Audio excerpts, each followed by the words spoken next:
Uhayyikum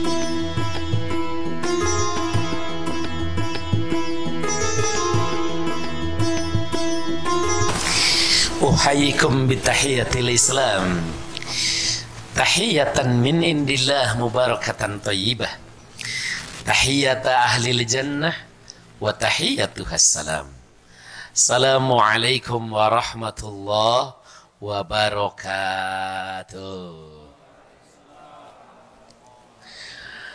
Alhamdulillahilladzi an'ama alaina bi ni'mati Ramadan. Asyhadu an la ilaha illallah wahdahu la syarikalah wa asyhadu anna Muhammadan abduhu wa rasuluh. Allahumma iftah lana qulubana wa alhimna rusydana wahdina ila siratikal mustaqim. Faqala ta'ala a'udzu billahi as-sami'il 'alim minasy syaithanir rajim. Ya ayyuhalladzina amanu ittaqullaha haqqa tuqatih wa la tamutunna illa wa antum muslimun, amma ba'du. Terima kasih kesempatan yang diberikan pengurus Masjid Ad-Da'wah, Bapak-bapak dan ibu-ibu, saudara-saudara jamaah Isya dan Qiyam Ramadan Masjid Ad-Da'wah, jamaah yang saya cintai, yang disayangi Allah Subhanahu wa taala. Bersyukur kita kepada Allah, 21 hari sudah kita melakoni Ramadan tahun ini. Semoga Allah Subhanahu wa taala menerima ibadah kita dan kita diberikan semangat untuk menyelesaikan 9 hari ke depan, insya Allah. Jamaah yang saya cintai, tahun ini calon-calon jemaah haji yang menurut antrian harusnya sudah harus berangkat, terpaksa harus menelan kekecewaan. Demikian juga yang terbiasa umroh Ramadan. Karena sudah 14 bulan ditutup. Wajar kecewa. Karena apalagi yang haji, ya, nunggunya sudah berapa tahun. Apalagi yang belum daftar. Kalau jemaah dakwah daftar sekarang 23 tahun lagi baru berangkat. Tambah 2 tahun. Demikian juga yang umroh, karena umratun fi Ramadan ta'dilu hajjan ma'i, kata Kanjeng Nabi. Umroh Ramadan itu senilai haji bersama Kanjeng Nabi. Wajar kecewa. Akan tetapi para jamaah, jangan lupa Allah Subhanahu wa taala menghadirkan Ramadan kepada kita memiliki fungsi yang sama dengan umroh dan haji. Bahkan lebih. Kok lebih, Ustadz? Iya, kalau haji umroh kan tidak semua orang. Ya kan? Haji man istata'a ilaihi sabila. Haji bagi yang mampu saja. Umroh juga demikian. Sedangkan Ramadan ini nggak dipilih-pilih, nggak dipilah-pilah. Semua diberikan peluang untuk bisa menggapai ya fungsi yang sama dengan umroh dan haji. Apa saja kesamaan fungsi Ramadan, umrah, dan haji? Ada 3. Yang pertama, sama-sama memberikan peluang diampuninya dosa-dosa kita. Kita lihat dalilnya. Tentang umroh, Rasulullah SAW bersabda, al-umroh ilal umroh kafaratun lima bainahum. Dari umroh ke umroh itu penghapus dosa-dosa. Tentang haji jelas. Man hajja lam yarfus walam yapsuk roja'a kharaja min dunubihi kayaumi waladathu ummu.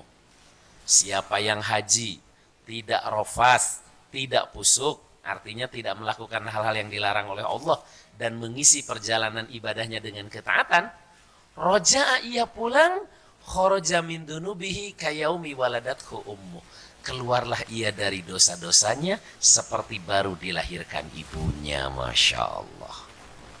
disamakan dengan bayi baru lahir. Berbahagialah yang sudah haji. Nah, itu umroh dan haji. Terus Ramadan bagaimana Ustaz? Nah, Ramadan Kanjeng Nabi bersabda, "Man shoma Ramadan imanan wahtisaban ghufira lahu ma taqaddama min dzanbi." Siapa yang puasa Ramadan? Di hadis yang lain, "Man qoma Ramadan."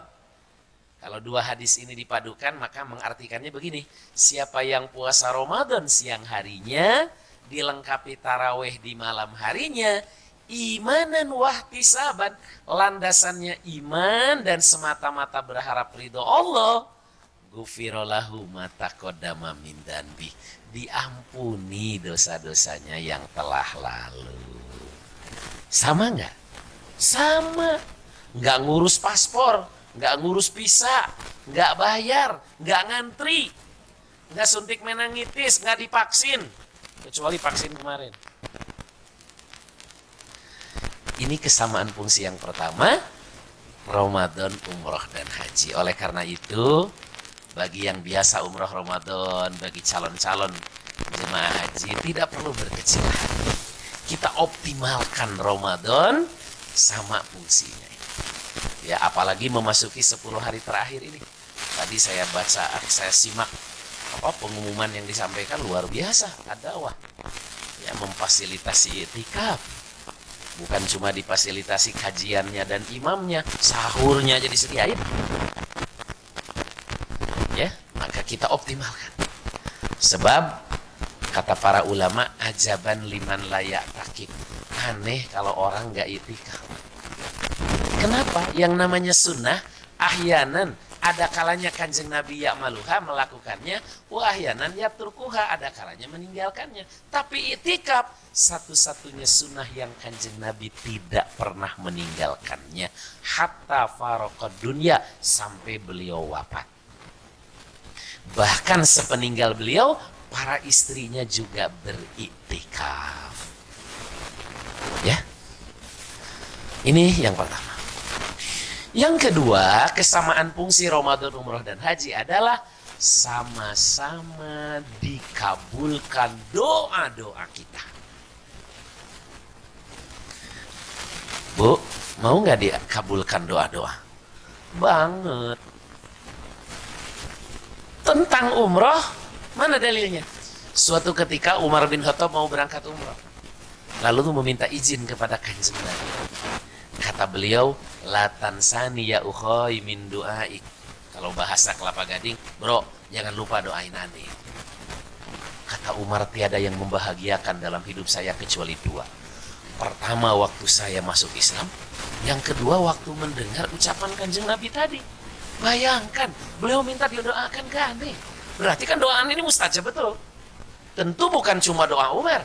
Doa setiap orang yang berangkat umroh manakala niatnya ikhlas dan sesuai sunnah dalam pelaksanaan. Kalau haji bagaimana? Oh, kalau haji jelas. Karena haji itu ada tempat-tempat mustajab yang hanya ada dalam haji, lain tak ada. Di Arafah di saat wukuf, di Muzdalifah setelah mabit, di Jamarot setelah lontar jumroh. Itu doa-doa yang mustajab.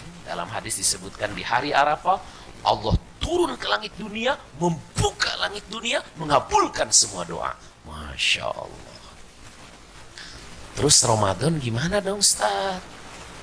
Ramadan juga dikabulkan doa-doa karena ada dua. Doa orang yang berpuasa dan waktunya, waktu yang mustajab. Salasun la turaddu du'a. Ada tiga yang doanya tidak ditolak alias mustajab. Satu, al-imamul adil, pemimpin yang adil. Yang kedua, was-shaim hatta yuftira, orang yang berpuasa sampai dia berbuka. Dan yang ketiga, al-madlum, orang yang didolimi. Jangan mau jadi orang didolimi.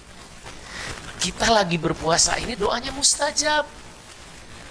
Oleh karena itu para bapak, kalau habis sholat itu jangan langsung kabur.